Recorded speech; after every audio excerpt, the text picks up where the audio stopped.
चलें जी, moving forward जनाब, हम यहाँ पर अब जरा बात कर लेते हैं वापस अपने मुल्क में जो मसाइल चल रहे हैं और खास तौर पर कराची की। तो कराची के मसाइल के ऊपर तो वो है ना कि अब मरसिए लिखे जा रहे हैं। कल जो वाकया हुआ था ना क्लिफ्टन वाला, जरा उसकी तरफ आते हैं। वहां पर हमने देखा जी कराची में FBI इंस्पेक्टर को फायरिंग करके जख्मी करने वाले साबिक SP आगा असगर के बेटे आगा शहीर के खिलाफ मुकदमा दर्ज किया गया और पुलिस के मुताबिक क्लिफ्टन ब्लॉक 9 में दोनों गाड़ियों के साइड मिरर टकराने पर झगड़ा हुआ था। बहुत मामूली सी बात थी। अच्छा, FBI इंस्पेक्टर को 3 गोलियां लगी और वो निजी अस्पताल में जेर इलाज हैं। इसकी डिटेल मजीद क्या है, इस पर बात कर लेते हैं। नजीर शाह हमारे नुमाइंदे साथ हैं। नजीर, मतलब यहाँ तो बहुत ही मामूली बातों पर हम देख रहे हैं कि गोलियां चल गई और एक नहीं 3 फायर हुए। अब वो जेर इलाज भी हैं और वो भी पॉश एरियाज में। तो जरा इस वक्त हमें बताइएगा उनकी कंडीशन कैसी है और अभी तक क्या कर सकी है पुलिस मुलजिम के हवाले से। देखें, जो FBI इंस्पेक्टर शामिर है वो इस वक्त भी क्रिटिकल कंडीशन में है, तशवीशनाक हालत में। उसको ICU में रखा हुआ है जहाँ उसको तिब्बी इमदाद फराम की जा रही है। जबकि आगा शहीर पठान, जो आगा असगर पठान जो साबिक SP उसका बेटा है, ये क्लिफ्टन ओशन मॉल के पीछे एक कॉलेज बना हुआ है, उस गली के अंदर जब अक्सर व बेशतर बैक साइड से गाड़ियां गुजर रही होती हैं, लोग अपने घरों को जा रहे होते हैं, तो एक नॉर्मल हल्का फुल्का शीशा आपका किसी न किसी गाड़ी से टकरा जाता है। और ये रोजाना कराची में दर्जनों ऐसी गाड़ियां होती होंगी जो आपस में हल्की फुल्की टच हो जाती होगी।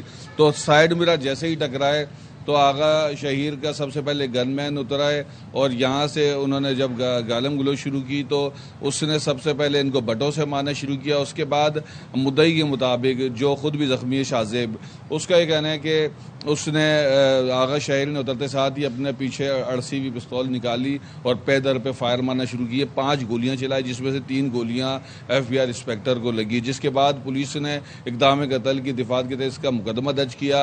इनके घर पर आशियाना अपार्टमेंट में छापा मारा गया, वहां नहीं मिले। वहां से आगे जो लोकेशन मिलती गई वहां छापा मार कार्रवाई करते करते रात को टीम पहुंची है शिकारपुर में, जहां पर आगा शहीर तो नहीं मिला लेकिन उसकी गाड़ी मिल गई है। ये जहां पर मैं मौजूद हूं, इन्हीं दफातर से टीमें सिंध की जानिब रवाना हुई थी और शिकारपुर से इसकी गाड़ी SPD 9 से, जो SP नंबर की गाड़ी थी जिसपे ये शहर भर में दंदनाता फिरता था। और बताया ये भी जा रहा है कभी खड्डा मार्केट, कभी CVU, कभी आशियाना, तो मुख्तलिफ आए रोज इसके झगड़े होते रहते थे, कभी हवाई फायरिंग भी होती थी। लेकिन किसी को इस तरह जान से मार देने की कोशिश करना, ये इसको फंसा गया। हम साउथ में अक्सर बेशतर देखते हैं कि ताकत की, ओहदे की या किसी न किसी वजह से ऐसी नुमाइश की जाती है जिससे पता चल सके कि मैं सबसे बड़ा हूँ। डिस्प्ले ऑफ वेपन की खिलाफ वर्जी पर कराची भर में कार्रवाइयाँ की जाती है, लेकिन यहाँ पर ये अपने गनमैन के साथ दंदनाता फिरता था और इसने गोलियां मारी। अच्छा नज़ीर, आपकी मौजूदगी का फायदा उठाते हुए मैं आपसे एक और चीज जानना चाहूंगा कि कुछ SHOs को भी मुअत्तल किया जा रहा है। एडिशनल IG कराची ने मनशियात के खिलाफ जीरो टॉलरेंस पॉलिसी पर SHO पीराबाद अहमद शेख को मुअत्तल किया। ये क्या बैकग्राउंड है इस तमाम तर मामले का?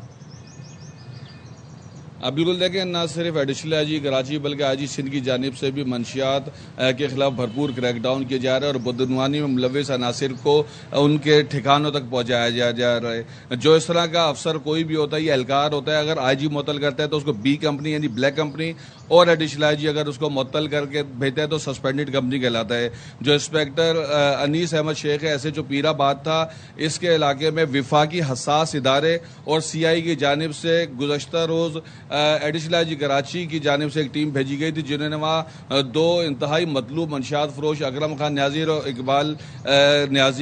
खालिद इकबाल न्याजी को पकड़ा, जिन्होंने दौरान तफ्तीश ये होशरुबा इंकशाफात किए कि वो SHO अनीस अहमद शेख को हफ्ते के 4.5 लाख रुपए देते हैं मंशियात इलाके में चलवाने के, यानी कि महीने के 18 लाख रुपए हो गए। और वैसे भी अगर SHO को जरूरत पड़े तो मंशियात फरोश उसको TV, फ्रिज या और जरूरत की चीजें तो वो उनको देता है। इसको मोकल कहा जाता है। तो कराची में बहुत सारे इस तरह के ऑर्गेनाइज क्राइम चलते हैं, कहीं गुटका मावा चल जाता है, कहीं मैनपुरी, कहीं पर मंशियात। लेकिन एडिशनल IG कराची आजाद खान की जानिब से वाजे जीरो टॉलरेंस पॉलिसी दी, जीरो टॉलरेंस पॉलिसी है। बहुत अच्छा ये इक़दाम इसको हम सराहते भी हैं, लेकिन हर थाने के SHO को साथ यही इसी तरह से उनकी स्क्रूटनी होनी चाहिए, क्योंकि ये मामला तो पूरे शहर में है और अभी 1-8 महीने बाद इसका रिजल्ट भी हमें मिल जाएगा। बहुत शुक्रिया नज़ीर शाह, आप हमें अपडेट कर रहे थे और अच्छी चीज़ है, हम इसको सराहते हैं। अच्छा इक़दाम है, मनशियात को कंट्रोल करना एक अर्जेंसी है, एक एमरजेंसी है, लेकिन तब कि जब इसको प्रॉपर्ली एग्जीक्यूट किया जाए और इसके हम 1-1.5 महीने बाद असरात भी आते हुए देखें।